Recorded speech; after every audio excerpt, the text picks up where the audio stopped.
दोस्तों, किसी के भी मन की बातें जानने के लिए 3 तरीके होते हैं, लेकिन इन तीनों त्रिकोण को समझना अति आवश्यक है।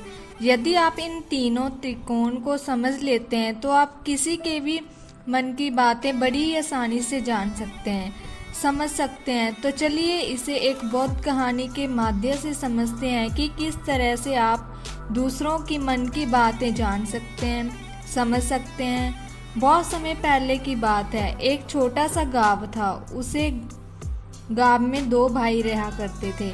बड़ा भाई अंधा था, जी करण।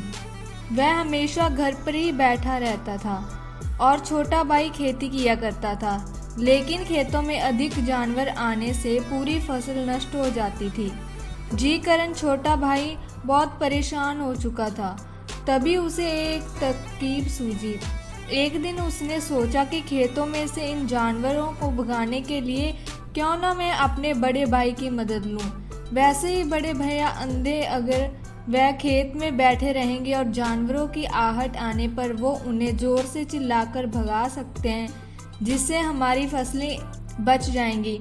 इसलिए उन्हें मैं खेत में बिठा देता हूँ। ये सब सोच विचार करने के बाद उसने अपने खेत में एक ही छोटी सी झोपड़ी तैयार की और अपने अंधे भाई को इस खेत में बैठा दिया। और उसने कहा, भैया, यदि कोई जानवर की आहट आपको सुनाई दे तो आप जोर जोर से चिल्लाना। ये सुनकर वो जानवर यहाँ से भाग जाएंगे और हमारी फसल नष्ट होने से बच जाएंगी। बड़ा भैया अपने छोटे भाई की बात मान लेता है और वह उस दिन से खेत में ही रहना शुरू कर देता है। जब भी किसी जानवर की आहट उसे सुनाई देती तो वह तुरंत जोर जोर से चिल्लाना शुरू कर देता, जिससे वो जानवर उसके खेतों से भाग जाते। ऐसा करते करते कई दिन बीत चुके थे। तभी एक दिन उसके खेत में एक हिरण भगत आता है और वह खेत को बंद को तोड़कर वहां से भाग गया। लेकिन इस हिरण का पीछा करते हुए एक राजा भी उसे खेत में आ पहुंचा। राजा की नज़र उस अंधे भाई पर पड़ी। राजा उसे व्यक्ति से कहता है, देखो, मैं यहाँ पर एक जानवर का पीछे करते हुए आया हूँ।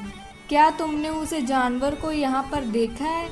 इस पर वो व्यक्ति कहता है कि राजन, मैं तो अंधा हूँ, मैं भला किसी जानवर को कैसे देख सकता हूँ। लेकिन मैं आपको इतना ज़रूर बता सकता हूँ कि जो जानवर मेरे खेतों से होकर भागा है वह आपके लायक नहीं है। आप उसके पीछे अपना समय यूं ही व्यस्त कर रहे हैं। राजा उस अंधे व्यक्ति की बात सुनकर बड़ा आश्चर्यचकित हुआ। वो ये सोचने लगा कि आखिर ये तो अंधा है, फिर इसे कैसे पता कि जिस हिरण को मैं तलाश रहा हूँ वह हिरण मेरे लायक नहीं है। ये अंधा व्यक्ति मुझे कैसे बता सकता है? तभी राजा उस अंधे व्यक्ति को कहता है कि कहीं तुम मुझे झूठ तो नहीं बोल रहे। एक तरफ तुम ये कहते हो कि तुम अंधे हो और दूसरी तरफ तुम ये भी कह रहे हो कि ये जानवर जो यहाँ से भागा है वे मेरे लायक नहीं है। इस पर वो अंधा व्यक्ति कहता है कि राजा, जिसे आप एक हिरन समझ रहे हैं वो असल में एक हिरन नहीं है, बल्कि एक हिरनी है और वो भी गर्भवती है। और यहाँ तक कि मुझे ज्ञान है, मैंने कभी किसी राजा को किसी गर्भवती हिरण का शिकार करते हुए नहीं सुना। और इसी कारण मैं आपसे ये कह रहा हूँ कि वह आपके लायक नहीं है। आप उसके पीछे अपना समय व्यर्थ ना करें। ये सुनकर राजा और भी अचरज में पड़ गया। वो ये सोचने लगा कि आखिर ये अंधा आदमी कैसे जान सकता है कि वो हिरण से उससे होंठों से उसके काम करने के तरीके से उसकी क्रियाओं को पता किया जा सकता है। उसके मन में क्या चल रहा है, उसके आधार पर हम किसी के भी मन की बात जान सकते हैं।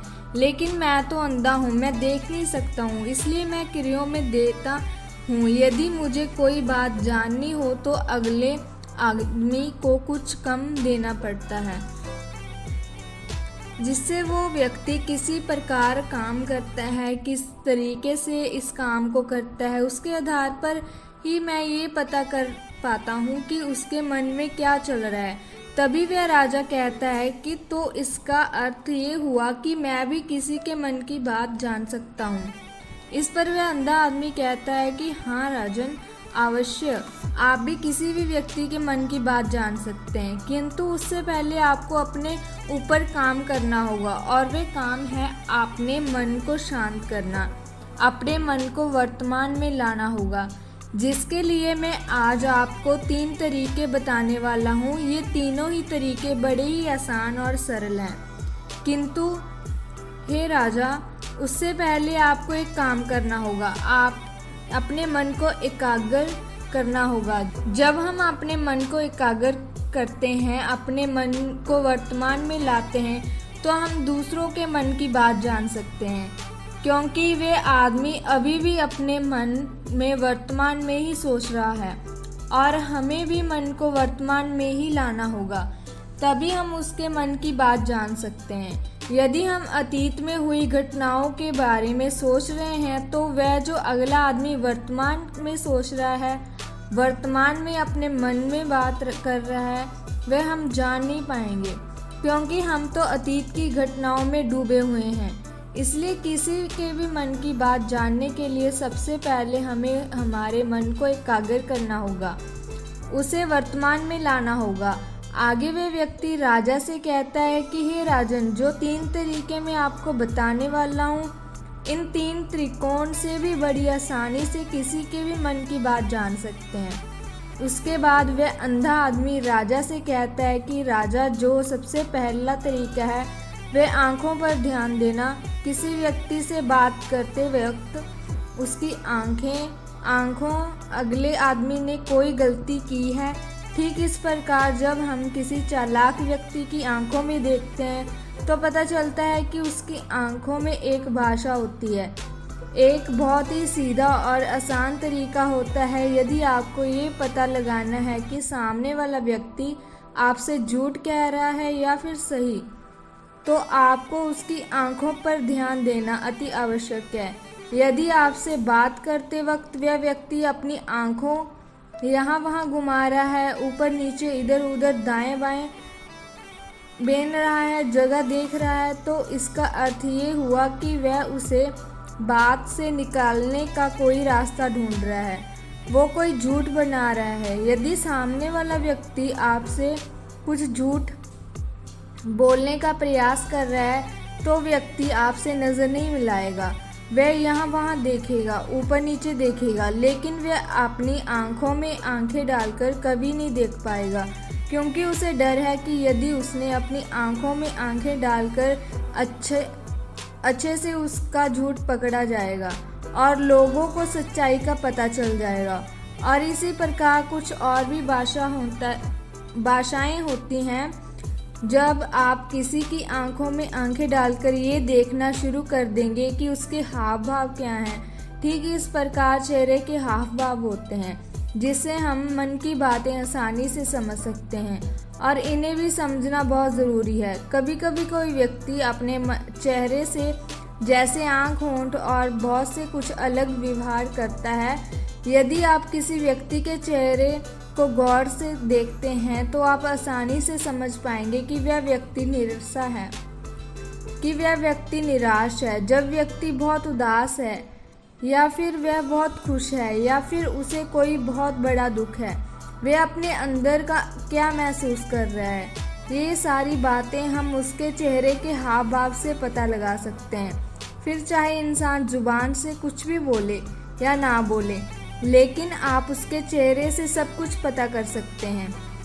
आगे व्यक्ति राजा से तीसरा तरीका बताते हुए कहता है कि राजन, इसी प्रकार तीसरी भाषा भी है, अर्थात तीसरा तरीका है कि वह अपने हाथों के इशारे और शरीर का व्यवहार, मन की बात समझने के लिए हमें अपने हाथों के और शरीर के व्यवहार को समझना बहुत ही आवश्यक है। तो ये 3 तरीके हैं जिनकी मदद से हम किसी के भी मन की बात को आसानी से समझ सकते हैं। बट इन 3 तरीकों से पहले आपको अपने मन को एकाग्र करना होगा। अगर आपको ये वीडियो अच्छा लगा हो तो हमारे चैनल को लाइक, शेयर और सब्सक्राइब करना ना भूलें। मिलते हैं जी नेक्स्ट वीडियो में, तब तक के लिए अल्लाह हाफिज़।